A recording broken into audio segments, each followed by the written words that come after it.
Good morning, patapos na tayo. Wala akong gagawin sa babae.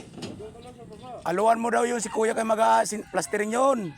Ano mo gagawin? Sabi niya dito daw siya eh. Bakit niya sa baba eh. Ah, Doon ka lang muna sa baba. Kulang pa nga ito sa amin tatlo nila kuya ba? Hindi na mahulog talaga eh. Yan. Hindi ko pa naman pa ng matali ko. Lalo din mahulog ang tao. ay may kulang pa gali din. To. Yan o. Tugtong mo dun. No. Yung medyo mababa.